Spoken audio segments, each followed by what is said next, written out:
네, 여러분 안녕하세요. 정보보안과 학과장 김명주 교수입니다. 이번 시간에는 전공진로 탐색 세미나 중에서 특별히 인맥 관리의 중요성에 대한 이야기를 알아보도록 하겠습니다. 자, 여러분 많이 아시는 것처럼 이 인맥이라는 거는 많이 들어보셨죠? 매우 중요하다는 이야기 들어보셨을 것 같습니다. 결국은 인생이라는 게 혼자 힘만으로는 살 수 없다. 이 부분에 이제 방점이 찍히면서 나온 이제 일종의 노하우인데요. 원래 인생도 혼자 살 수가 없고, 원래 사람인자라는 게 이렇게 한 사람이 한 사람을 바치고 있는 모습으로 한자도 그려지는 것처럼 여러분들의 대학 생활도, 그리고 직장 생활도, 그리고 나중에 나이가 들어서 직장을 이제 그만두고 노년에서도 더더욱이 여러분이 혼자 있으면 인생이 많이 힘들어집니다. 구태여 꼭 힘들기 때문에 그렇다기는 볼 수 없고요. 인생이 더 풍요롭고 더 행복하고 즐겁고, 그리고 이제 요즘 젊은이들이 많이 따지는 효율성, 가성비 이런 걸 따질 때에도 인맥이 대단히 중요하다라는 거죠.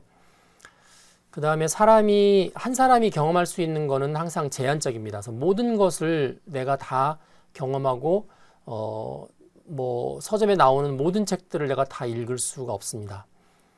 그렇기 때문에 그리고 또 나의 관심사하고 또 세상에서 관심사하고 놓고 봤을 때 정말 내가 관심을 가지고 있는 부분들은 아주 일부분이죠.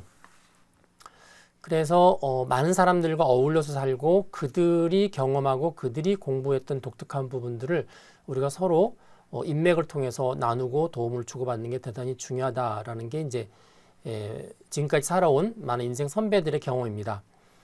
자, 극단적인 경우는 내가 몇 개월 동안 고생할 것을 사람을 알므로 인해서 5분 만에 해결할 수 있습니다. 왜냐면 내가 이제부터 이걸 해야 할까 저걸 해야 될까 이걸 하게 된다면 어떤 과정을 거쳐야 될지라고 많은 시행착오를 겪으면서 시간을 투자하던 거를 이미 그 길을 걸었던 사람들이 있거든요. 이미 그 길을 걸었던 사람들이 이제 저한테 이야기를 해주는 거죠. 아주 간단한 방법은 너 그렇게 방학 때 2달 동안 그런 거 하지 마 하면 오히려 다른 거에 비해서 굉장히 비효과적이야 라고 딱 5분 이야기 했는데 2달을 전략할 수 있는 거죠. 자, 이런 것처럼 몇 개월 고생할 수 있고 심지어 몇 개월 고생을 해도 자칫 효과적이지 않을 수 있는 시간들을 인맥을 알면 5분 만에 해결할 수 있습니다. 내가 책을 읽어서 어떤 걸 깨달으려고 하면은 진짜 그 책을 한 달을 읽어야 깨달을 수 있는 거를 전문가를 만나서 설명을 드리면 진짜 한 몇 시간, 짧게는 한 10분, 20분 만에 개념을 잡는 경우도 상당히 많이 있습니다. 그래서 여러분들이 지금까지 초중고에서 경험해왔던 많은 것들은 여러분들이 스스로 공부하고 또 책을 통해서 공부한 것들을 통해서만 여러분의 지식이 된다는 그런 고정관념을 깨야 됩니다. 오히려 책이 아닌 것을 통해서 많은 지식들을 얻을 수가 있고, 또 책을 통해서 어떤 해답을 찾아가는 것 외에도 사람을 통해서 찾아가는 부분들이 대단히 효과적인 경우가 많이 있습니다. 그래서 나와는 다른 다양한 경험, 그리고 내 전공과는 전혀 다른 이질적인 전공의 어떤 지인들을 통해서 내가 많은 도움들을 앞으로 얻을 수 있기 때문에 이게 인생의 자산이다라는 생각을 갖는 게 대단히 중요합니다. 그리고 요즘 이제 창의성을 많이 따져서 이야기를 하죠. 어떤 사람이 창의적일까?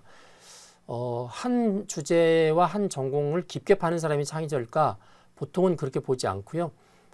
여러 영역을 넘나들면서 다른 영역에서 사람들한테 인기 있고 다 사람들이 환호하고 사람들이 만족해야 하는 것들을 자기 전공에도 끌고 올 수 있는 사람들을 보통은 창의적이다라고 표현하고 있는데, 그렇게 하려면 어떻게 되나요? 내가 시간을 내서 다른 영역들도 많이 공부를 해야 되죠. 실제로 창의적 사고에서 그 부분을 굉장히 많이 강조합니다. 하지만 거기에는 시간과 노력이 많이 들기 때문에 가장 효과적인 방법은 타인의 조언이다. 다양한 경험과 이질적인 전공을 한 타인의 조언이 창의적 발상의 큰 원인이 되기 때문에 여러분 주변은 꼭 IT나 정보보호를 하는 사람만 두지 말고 완전 이질적인 예술, 인문학, 경영학 이런 친구들도 둬서 여러분들이 요즘 고민하고 있는 것이 무엇인지를 또 그들한테 이렇게 잘 설명을 하면 아주 쉽게 설명을 해야 되잖아요. 그렇죠? 아주 쉽게 설명을 하기 위해서 또 내가 나의 어떤 지금까지 공부해왔던 것들을 정리할 수도 있거든요. 그리고 다른 사람이 놓치고 있는 관점들을 타인을 통해서 얻을 수도 있습니다.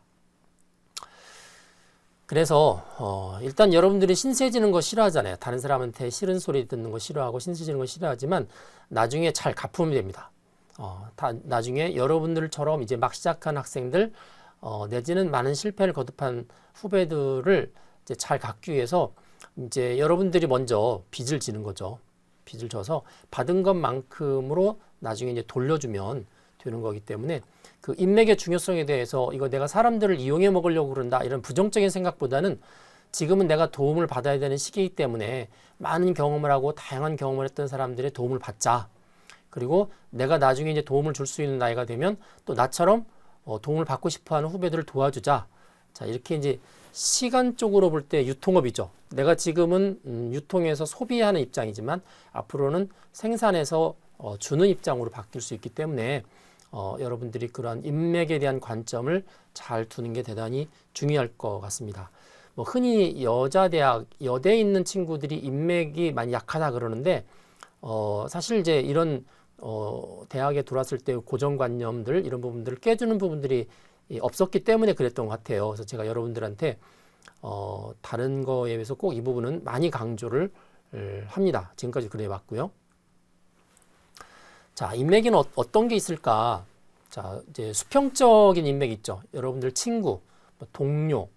자, 친구는 뭐 개인적으로 친밀감이 있는 경우가 친구고, 동료는 대개는 이제 개인적인 것보다는 이게 공적이거나 아니면 어떤 지금처럼 학번, 동기 뭐 이런 거죠. 그래서 같은 고민과 같은 환경을 또 시간적으로 같은 나이대에서 나누는 인맥을 보통 친구나 동료라고 그럽니다. 바른민선 교육을 지금은 옛날처럼 이렇게 막 들어가서 하진 않지만 바른민선 교육할 때는 보통 3주, 1학년은 3주, 그다음에 이제 뭐 2학년은 2주 뭐 이런 식으로 이렇게 3주 정도를 같이 생활을 했어요. 그럴 때 이제 그 같은 전공끼리 섞어서 같은 방에 들어가지 않도록 하고 주로 타전공 친구들하고 섞습니다. 그러다 보니까 같은 방 안에 이제 다른 전공 친구들이 한 2, 3주 있다 보면 친해지죠. 그래서 언제 그런 친구들을 사귀어 보겠어요. 그래서 많은 사람들이 서울예대 출신들이 바른민선교육 1이나 2 때 타전공 친구들을 많이 사귀었고 그 2, 3주 동안이 그 하나의 기회가 돼서 평생 가는 친구들을 사귄 경우가 상당히 많이 있습니다. 그래서 좋은 인맥이죠. 좋은 인맥이 됩니다. 그래서 여러분들이 인문대, 사회대, 뭐 예체능대 이런 분들 친구들하고 잘 사귀면 좋을 거다라는 생각을 합니다. 두 번째는 이제 멘토와 선배 그리고 롤모델 주로 이제 여러분들이 선배 이렇게 위쪽으로 시간대로 보면 여러분들 앞서간 사람들이죠. 자기 전공에 대한 경험자, 전문가, 보통 인플루언서 요즘 뭐 유튜브나 블로그에서 인플루언서라는 이야기 많이 하는데 사람들한테 영향을 주는 사람들이죠. 그래서 그 사람들이 실패한 경험마저도 나에게는 유익하다. 왜냐면 그 실패한 경험 내가 잠깐 앞서 얘기했지만 내가 뭐 한 2-3달 공부했더니 야 그거 정말 효과적이지 않아. 야 그 책 별로 잘 쓰지 못했어. 그 책 가지고 공부하지 마. 라든지 또 여러분들이 수강 신청할 때도 그런 경험 많이 하죠. 야 그 과목 들으면 또 그 선생님한테 들으면 이런 게 있어 라는 경험들 그게 유익합니다. 그리고 이제 일반적인 롤모델 나는 저 사람처럼 됐으면 좋겠어. 난 저 선배처럼 됐으면 좋겠어 라고 하는데 이 롤모델이나 멘토나 선배 같은 경우는 시간적으로 우리들보다 이제 앞서갔으니까 좀 부럽죠. 어떻게 저렇게 시간들을 몇 년을 잘 보내서 저렇게 성공한 모습으로 우리한테 다가올 수 있을까? 나도 저랬으면 좋겠다 후배들한테 일종의 롤모델인데 이 롤모델을 하나의 인맥으로 두고 할 때는 조심해야 되는 게 롤모델이었던 선배, 이래서 한 5년 선배, 10년 선배가 야, 나 학부 1학년 때는 이 동아리 갔어. 학부 2학년 때는 뭐 영어를 이 학원에 갔어. 예를 들면 이제 그런 경험을 하잖아요. 그걸 보통 유연이라고 합니다. 유연. 겉으로 나타난 어떤 특징. 그거를 닮아가면 안 됩니다. 그거는 그거고요. 그 사람 안에 있는 정신이나 어떤 트렌드 이런 걸 닮아가야 되는 거죠.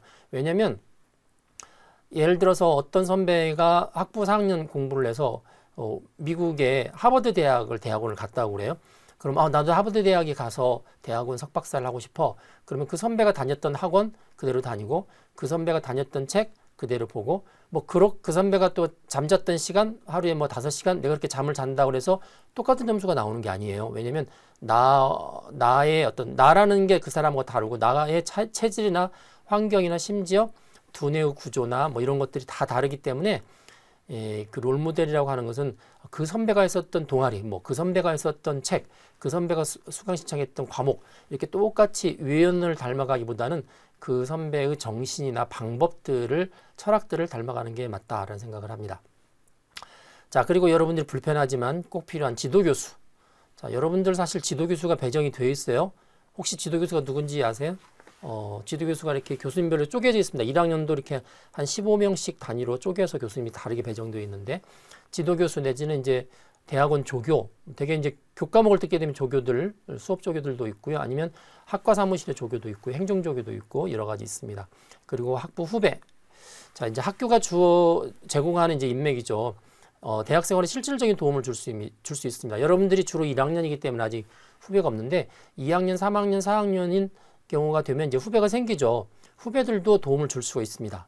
저도 지금 지내놓고 보니까 좋은 후배 두는 게 저한테 아주 많은 도움이 된다는 사실들을 지내면서 많이 깨닫게 됩니다. 네, 그래서 좋은 후배를 또 두는 것도 좋다. 자, 지도교수 같은 경우에는 이제 추천서의 유력이 있는데, 여러분들이 나중에 이제 학교 교내에서 주는 장학금 말고 외부에서 주는 장학금은 대부분 지도교수의 추천서를 요구해요. 네, 지도교수 추천서 내지는 학과장 추천서를 요구합니다. 그리고 대학원에 진학하거나 취업할 때도 역시 추천서를 요구합니다. 뭐 취업은 그러지 않은 경우가 많이 있는데, 어떤 경우는 이제 되게 특별 채용 뭐 이런 경우들은 이제 추천서를 요구하죠. 그렇기 때문에 여러분들이 이 추천서를 받으려면 평소에 지도교수나 학과장이나 이런 교수님들하고 좀 얼굴을 알고 지내야 돼요. 추천서를 당장 다음 주까지 내라고 그러는데, 추천서 서류를 받아서 교수님 저 추천서 써주세요 그러면, 요즘 교수님들이 추천서를 형식적으로 써주지 않습니다. 그리고 요즘 추천서 문화가 옛날처럼 형식적이지 않고 실제로 추천서 가지고 붙고 떨어뜨리고를 많이 해요. 그러니까 잘 모르는 학생을 추천서를 안 써주려고 합니다, 교수님들이.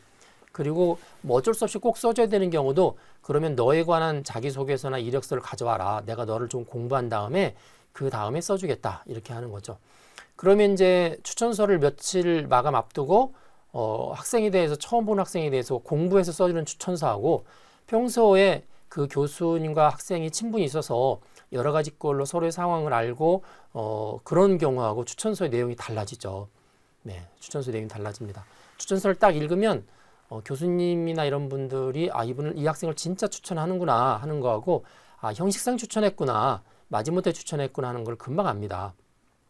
또 그런 추천서 내용을 가지고 요즘 결정하는 문화들이 커지고 있기 때문에, 여러분들이 그런 면에서는 지도 교수님들을 평소에 알아두는 게 좋고요.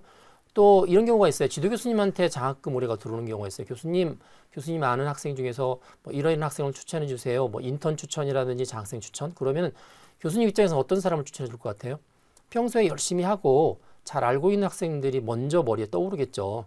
여러분들이 바로 그런 사람이 되려는 거죠. 어떻게 보면 약간 치사할 수 있는데, 그건 치사한 게 아니고 인맥을 잘 활용하는 경우고요.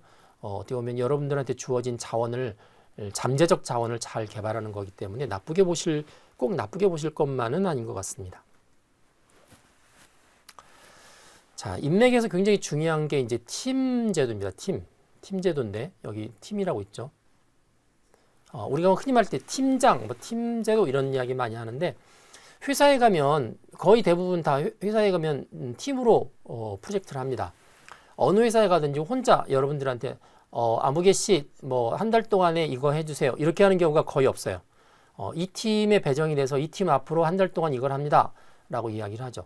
그러면 그 회사는 이제 대부분 팀으로 움직이고 팀 프로젝트를 하기 때문에, 그러면 이제 팀원들이 구성되죠. 그러면 그 팀원들이 어떤 사람들일까요? 자, 이제 여러분 회사에 가면 남자, 여자 있고, 나이 든 사람, 그다음에 나이가 젊은 사람 있고, 그렇죠? 그다음에 성격이 뭐 외향적인 사람, 내성적인 사람 있고, 혈액형이 A형인 사람, O형인 사람, A병인 사람 있고, 뭐 이렇겠죠. 굉장히 이질적입니다, 이질적. 그럼 어떤 문제가 발생하냐면, 자기의 스타일이 있고 자기 관점이 있기 때문에 팀 프로젝트 할 때 굉장히 많이 싸웁니다. 이게 싸워요. 싸움이라고 이제 우리나라 말로 표현했지만 한문으로 표현하면 이제 갈등입니다. 갈등. 갈등을 느끼게 되는 거죠. 갈등이 이제 증폭이 되면 말 그대로 이제 싸우는 거죠. 싸웁니다.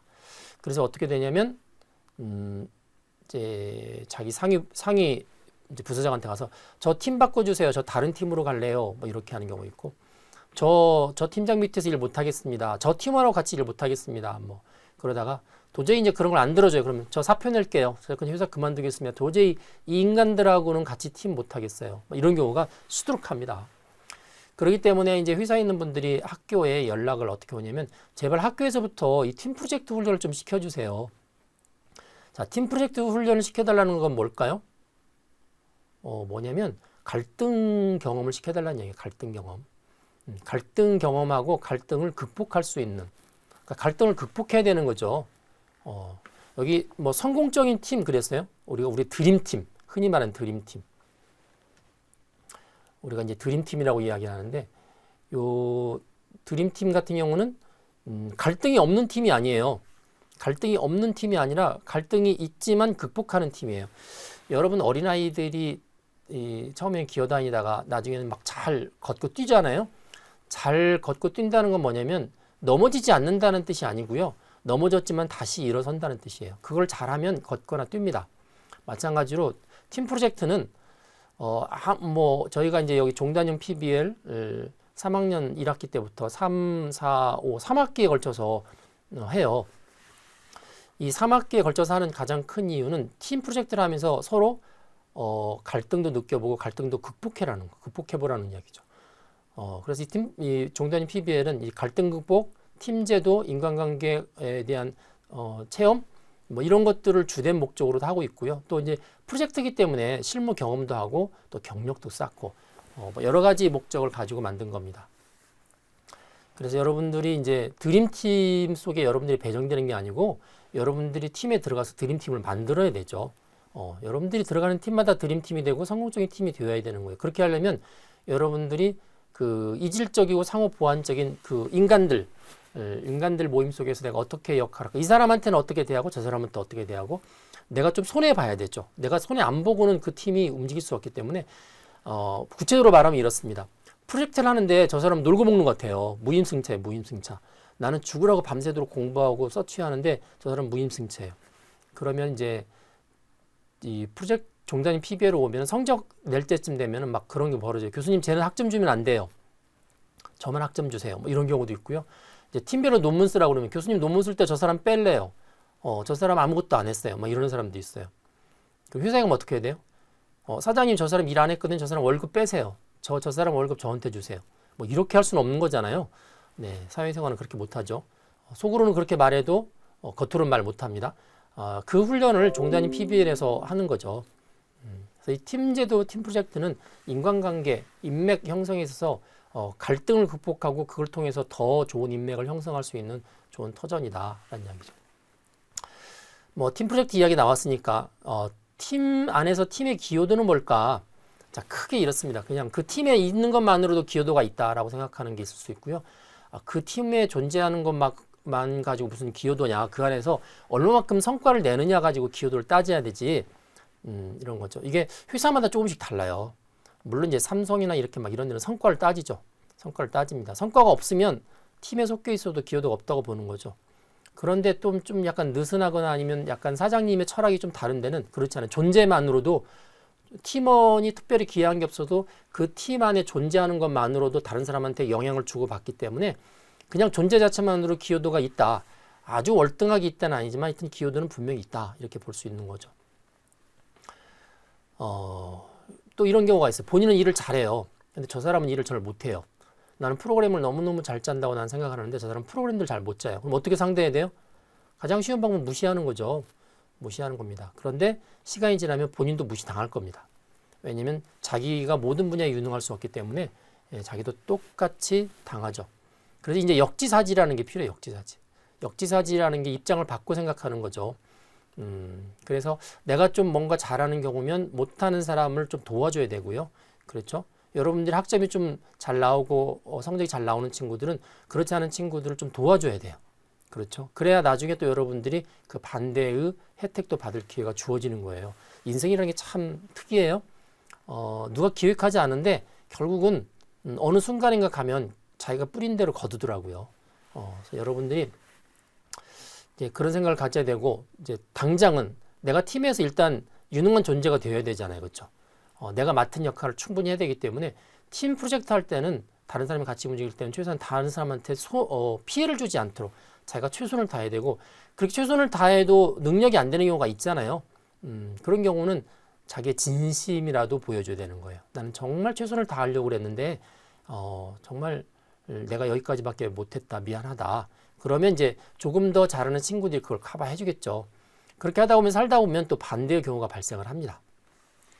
자, 팀장은 그래서 이런 것들을 잘 이해를 해야 돼요. 갈등을 잘 극복할 수 있도록 조정 작업도 해야 되고, 뭐 팀장이 슈퍼맨이 아니잖아요.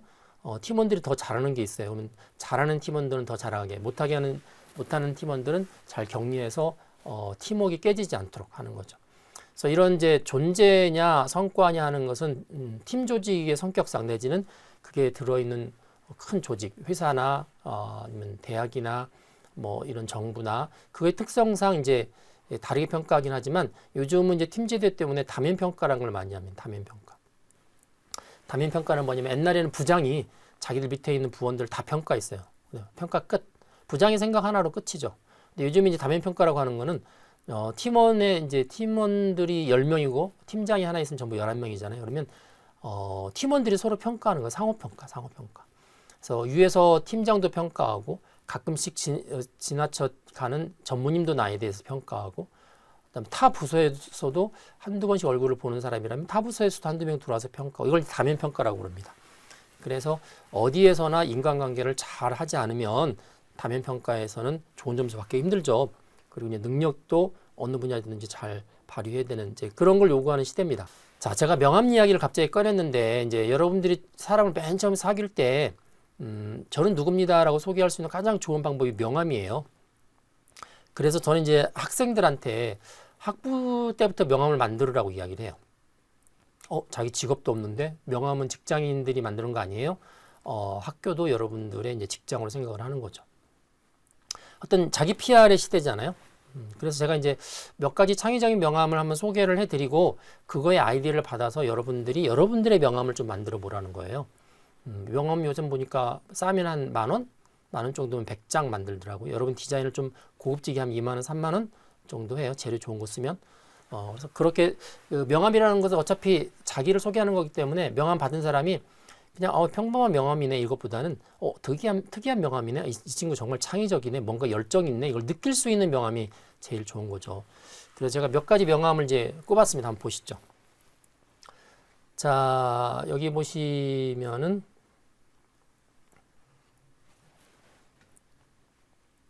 자, 첫 번째 명함이죠. 요거는 이제 여기 보시면 케빈 민닉이라고 돼 있죠. 보통 1세대 해커의 대표적인 인물입니다. FBI하고 대놓고 해킹을 겨뤘던 사람이고요. 이 사람이 나중에 FBI에 의해서 체포가 돼요.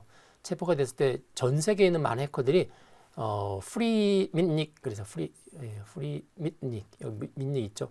민닉을 석방하라. 그러면서 뭐 세계 곳곳에 정부들의 사이트를 해킹하고 그 첫 번째 화면에다가 프리 민닉을 썼던 유명한 그런 시절들이 1980년대에 있었습니다.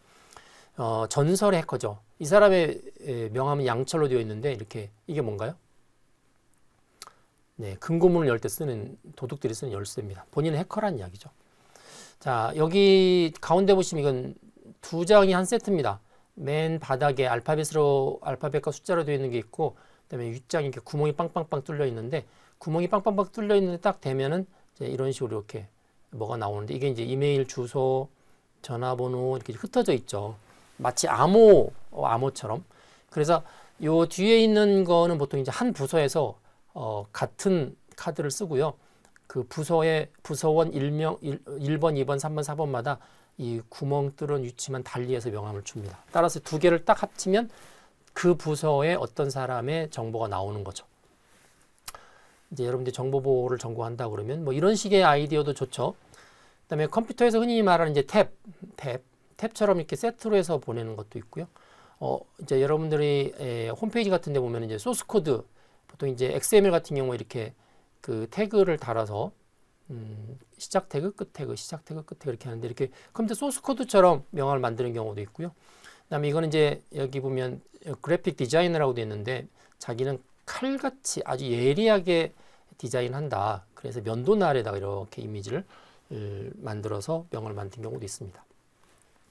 자, 이거는 가구 회사를 하는 친구인데 이게 접으면 3차원 입체가 되는 명함을 만들었고요. 자, 요거는 잔디를 이제 보급하는 그런 회사예요. 그래서 명함 뒤에 이렇게 봉투를 넣어서 봉투를 열면 잔디씨가 이렇게 나오죠. 이런 경우도 있고요. 자, 이 명함은 어떤 명함일까요? 여기 치실이 있게 있죠. 치실. 자, 요게 이제 치아입니다. 치아. 치과 의사입니다. 치과 의사. 덴티스트리. 치과 의사고요. 그다음에 요 명함은 누구 걸까요? 네, 포토그래퍼. 사진. 보통 사진의 렌즈 모양으로 꼭 뭐 명함이 이렇게 책글씨처럼 옆으로 이렇게 써야 돼. 나는 이렇게 렌즈 모양으로 동심원 형태로 쓰겠다. 이렇게 하는 경우도 있고. 자, 이 경우는 뭐냐면 이제 그 복권처럼 이렇게 동전으로 그으면 밑에서 글씨가 나오는 것처럼 사람들한테 궁금증을 주는 이제 그런 명함으로 볼 수가 있습니다. 자, 이거는 명함 케이스가 있죠. 케이스에 안에 걸 넣었더니 이렇게 치아 모양의 까만 게 있어요. 충치입니다. 충치. 여러분이 만약에 충치를 가지게 되면 이제 명함을 빼내죠. 빼내면 이제 치과 의사의 명함이 나옵니다. 여기 치과 의사에게 전화기 심볼인데 전화기 심볼이 까만 게 이 충치 위치에 딱 가게끔 잘 조정을 해서 만든 거죠. 굉장히 창의적이죠. 자, 이 명함은 제이슨이라는 사람 거라는 걸 금방 알 수 있죠. 제이슨 겁니다. 근데 명함이 8장이에요. 8장. 8장인데 똑같은 건데 8개 세트예요. 왜 그러냐면 이 사람이 월, 화, 수, 목, 금, 토, 일 7개 하고 나머지 하는 아무 때나 가지고 다닌답니다. 그래서 사람들한테 보통 명함을 주면 내가 이 사람한테 명함을 줬는지 안 줬는지 모를 때가 상당히 많아요. 그래서 그 명함을 받는 사람 입장에서도 받았는데 또 달라기도 그렇잖아요. 또 준 사람도 이 사람 줬는지 안 줬는지 모르잖아요. 그러니까 이제 요일별로 뿌리는 거죠. 그러면 이 사람 명함은 최소 8장이 되어야만 한 세트가 맞는 거죠. 그래서 이제 제 명함이 여러 종류가 있는데 이전에 받으셨으면 제가 한 장 더 드릴게요. 제 명함을 많이 받으셔서 8장이 되면 제 이름 글씨가 나오는데 그걸 찍어서 보내주시면 제가 선물을 하나 보내드리겠습니다. 자, 이런 식으로 해서 또 명함을 또 창의적으로 해서 이 사람 참 특이하다 하는 거죠. 그래서 이제 명함도 자기 PR의 시대이기 때문에 인맥 쌓는 데 대단히 중요하다 하는 점에서 몇 가지 소개를 해줬고요.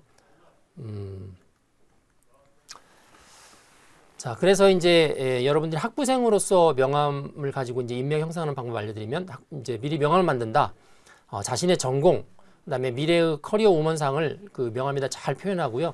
그다음에 창의성을 부각해야 돼요. 그래서 상대편이 정말 특이한 명함이네라고 기억할 만한 명함을 만드는 게 대단히 좋고 그 명함 항목에 넣는 게 우리가 흔히 말하는 것처럼 뭐 전화번호, 이메일 그거 당연히 넣어야 되죠. 거기다가 SNS, 인스타그램이라든지 뭐 이런 것들 집어넣고요. 그 다음에 중요한 게 있습니다. 깃허브 주소, 링크트인 주소. 제가 이거 많이 강조했죠. 오픈소스 쓰는 사이트인데 깃허브 주소, 링크트인 주소 이거 요새 반드시 넣어야 됩니다. 이거는 글로벌 이력서 관리하는 사이트고요. 이거는 자기가 지금까지 소스 프로그램을 얼만큼 가져다 쓰고 만들었는지를 보여주는 주소죠. 자, 이런 명함을 어떻게 활용을 할 거냐.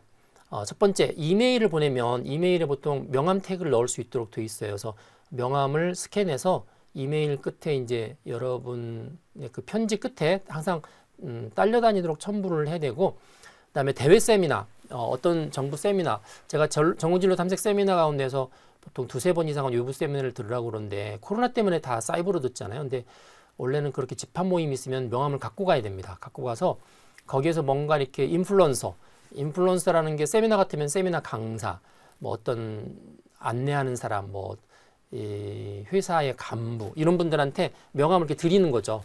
이런 명함을 주면 명함을 받는 사람은 상식적으로 명함을 받은 이상 자기 명함을 주게 돼 있어요. 그렇죠. 그럼 인플루언서의 명함을 자기가 받게 되는 거죠. 그럼 인플루언서의 명함을 받는 것으로 끝나면 안 돼요. 바로 세미나 참석이나 이런 걸 끝난 다음에 집에 와서 피드백을 해야 됩니다. 오늘 행사가 어떻습니다. 하신 세미나 내용이 이랬는데 너무 고맙습니다. 제가 질문 있는데 혹시 대답해 줄 수 있나요? 혹시 다음 세미나에서 좀 알려주시겠어요? 이렇게 피드백을 주는 거죠. 피드백을 주고 또 그 다음 세미나가 있으면 또 갑니다. 또 가서 다시 인사를 하죠. 그러면 사람이 기억을 해요. 왜 기억하냐면 자, 첫 번째 여학생인데 인사를 하죠. 일단 기억을 합니다. 인플루언서의 많은 부분이 아직은 7, 80%가 남자이기 때문에 기억을 합니다. 두 번째, 명함을 가지고 있기 때문에 기억하죠. 대학생들이 명함이 거의 없죠. 명함을 가지고 있기 때문에 기억합니다. 세 번째, 피드백을 줬잖아요. 피드백을 줬기 때문에 기억을 합니다. 자, 그래서 이런 인플루언서들하고 지속적인 인맥을 유지할 수가 있는 거죠.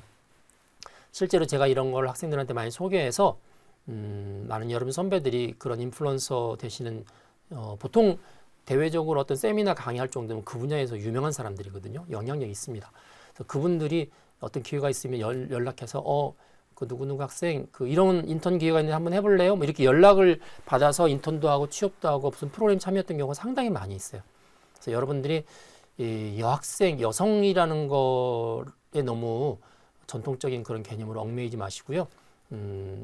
뭐 지금은 성 구분을 떠나서 많이 활동하니까 적극적으로 여러분들의 이미지를 명함에 넣어서 대외 활동을 많이 하기를 바랍니다. 자, 마지막으로 아까 제가 지도교수, 학과 교수님들하고 친하게 지내라고 그랬죠. 친하게 지낼 수 있는 공식적인 방법, 뭐 그냥 지나가다가 문 두드리면서 저 지나가다 인사합니다. 뭐 그래도 돼요.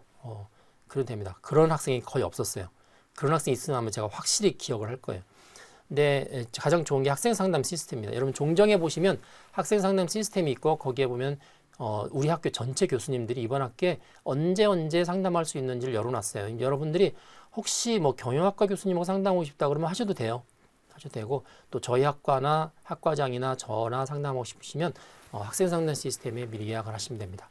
대신에 날짜 바로 전날 하거나 막 그렇게 하시면 결례예요. 왜냐면 학생 상담 시스템에 예약이 되면 이메일이 교수님한테 가거든요. 그 이메일을 교수님이 보는 시간이 있는데 뭐 그 다음날 교수님이 막 스케줄이 막 생기고 있으면 이제 엉키죠. 그렇기 때문에 상담을 할 경우는 미리 2, 3주 전에 예약을 해서 한 학기 거가 다 오픈되어 있거든요. 상담을 예약을 해서 찾아가시면 됩니다. 자, 이상으로 여러분들이 이제 대학에서 굉장히 중요하게 생각해야 되는 것 중에 하나가 인맥이기 때문에 왜 인맥이 중요한지 그리고 앞으로 이제 팀 프로젝트 할 때 어떻게 팀 프로젝트에 임하는 것이 좋은지 갈등이 없이 임하는 건 좋지 않아요. 갈등을 극복해야 되죠. 그 다음에 전혀 모르는 사람들하고 접근하기 위해서 명함을 어떻게 이용할지 이런 부분들을 했고 마지막으로 교수님들과 친하게 지내자 뭐 그런 이야기도 같이 했습니다. 자, 여기까지 오늘 강의를 마치도록 하겠습니다.